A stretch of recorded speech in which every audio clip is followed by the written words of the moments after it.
All right, ladies and gentlemen, it is our honor to introduce to you our next honoree, our last honoree, last but not least, the Honorable Justice Martin Jenkins.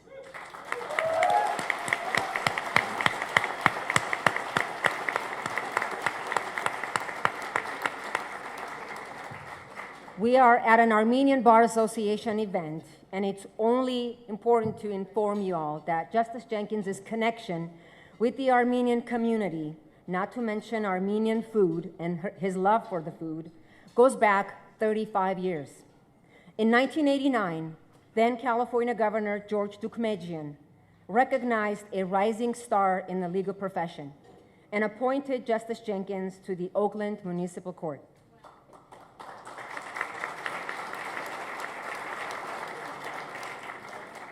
Then in 1992, Governor Pete Wilson, no, he's not Armenian, appointed Justice Jenkins to the Alameda County Superior Court. However, the appointment secretary to Governor Wilson, who interviewed Justice Jenkins and eventually made that fateful phone call, which every judicial applicant hopes and prays for, was none other than honorary Armenian Bar Association member and Court of Appeal Justice Chuck Charles Puchigian.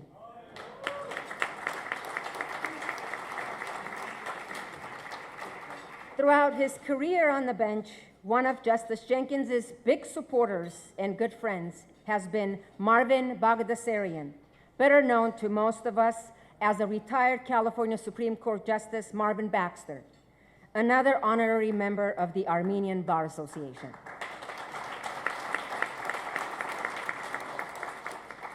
They remain good friends to this day. But wait, there's more. As I was doing my research on Justice Jenkins, I realized that he occupies the very Supreme Court seat right now, once held by another honorary member of the Armenian Bar Association, Justice Armenui.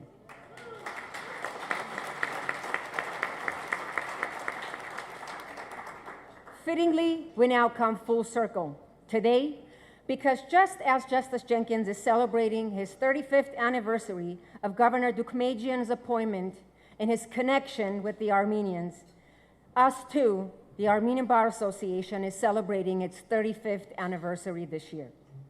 As you can see, Justice Jenkins' journey to Armenian Bar Judge of the Year honoree was somewhat inevitable, given his deep Armenian legal roots.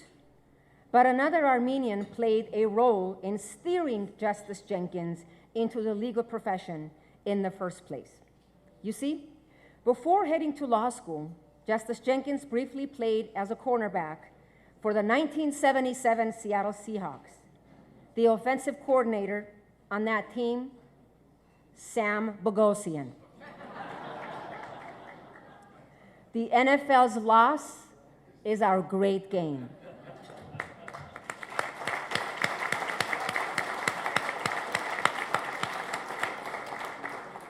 Justice Jenkins' parents grew up in Jim Crow South and spoke of their experiences not with bitterness, but with an understanding of importance of education to surmount the hurdles that way of life imposed.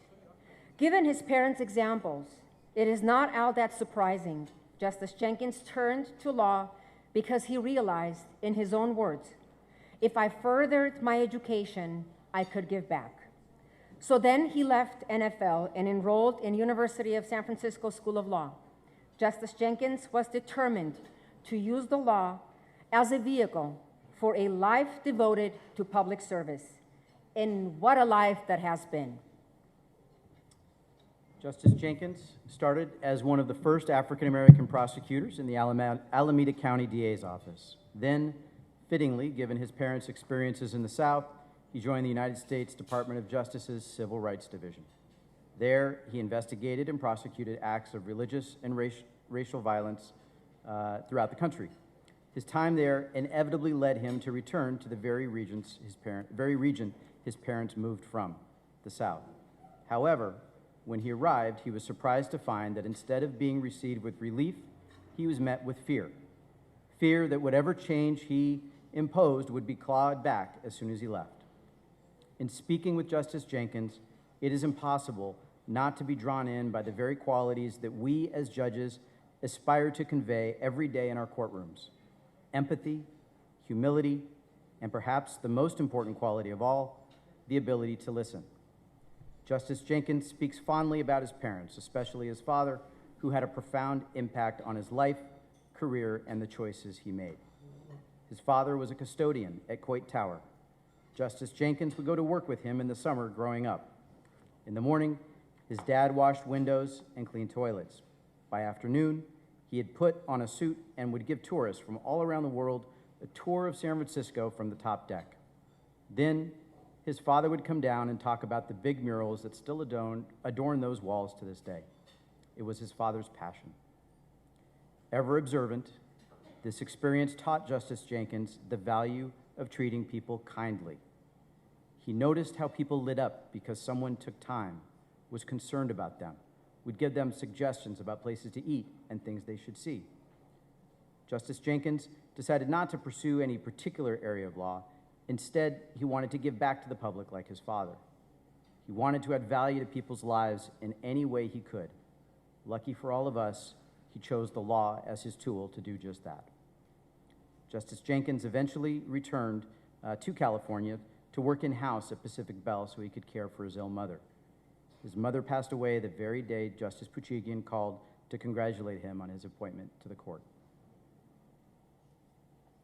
That call was the beginning of a judicial career that has spanned 35 years and included service on 5 different state and federal courts, as well as Governor Newsom's first judicial appointment secretary. Ladies and gentlemen, Associate Justice of the Supreme Court of the State of California, Martin Jenkins.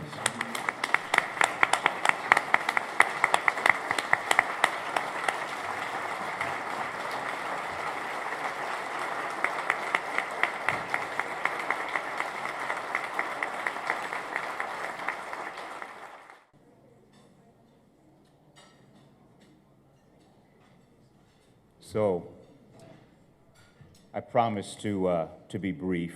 One, out of respect for the time, but also because I'm feeling quite emotional in this moment. You've heard that I have spent the last 35 years of my career as a judge, and I've been to many, many Bar Association dinners and over the years and enjoyed them all, but I have never had an experience like the one tonight.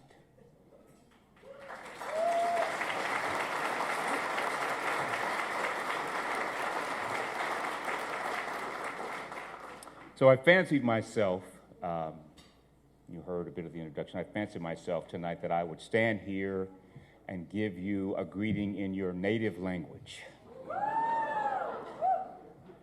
And I called my friend Chuck Puchigian and said, can you just give me a few phrases that I could start my remarks with?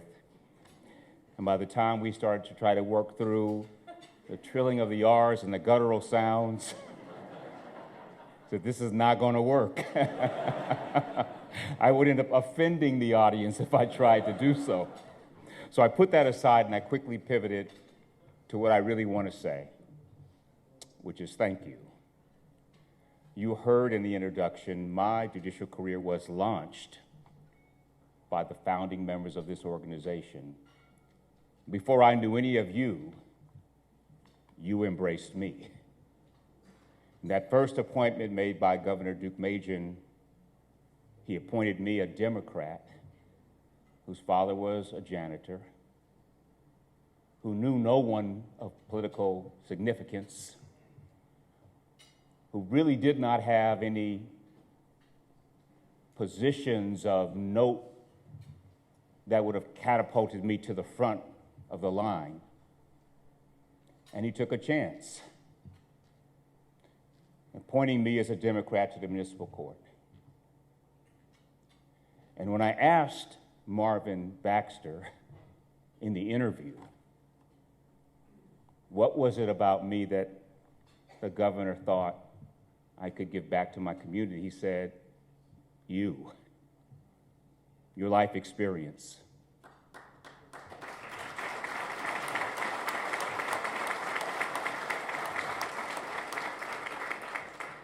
If you've ever been outside the mainstream, and so many people in this room tonight have been, you've been the other.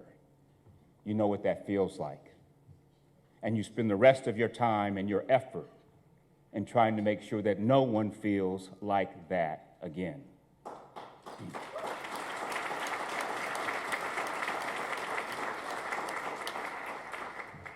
I felt sorry for Chuck Puchigian when he called me the day we came back from burying my mother and told me that I had been elevated to Superior Court. I felt sorry for him because I knew my mother. And she did not give him nor the governor a moment's rest when she reached heaven. If you don't appoint my son, bad things will happen to you, I promise. That was who she was. So I'm thinking I want to close with this. 3 things.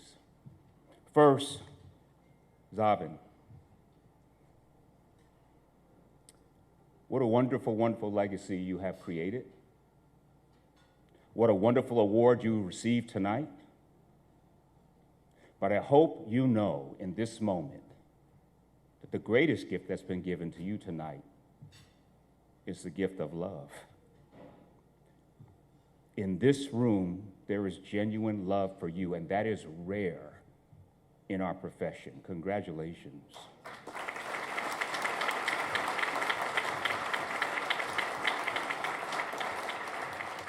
To my co-awardees, Maria, Sam, they're more than a lifeline for me. They are a lifeline in one instance because when you sit on the high court, you can lose a sense of what's happening day in and day out in the trial courts, and you need that sense. You need that sense to help form the decisions that the high court writes. And they are 2 people, along with Kathleen O'Leary, that I can call, and I know they will give me the gospel truth about what I'm calling about. And sometimes I'll just call them and say, you know, now, this is what I'm going to decide. Tell me I'm not crazy. And then they'll tell me you're not crazy, but don't you do that. They are both amazing, amazing judges, women in their own right. And the most amazing thing to say about them is they are truly my friends. Congratulations on the awards you both received tonight.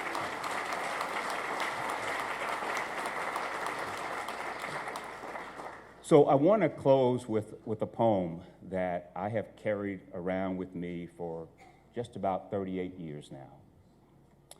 When I was at the Department of Justice working in the Civil Rights Division in the criminal section, the section charged with prosecuting 4 statutes, essentially racial violence crimes, police misconduct crimes, involuntary servitude crimes, immigrants who were forced to work for no wages or slave labor at best.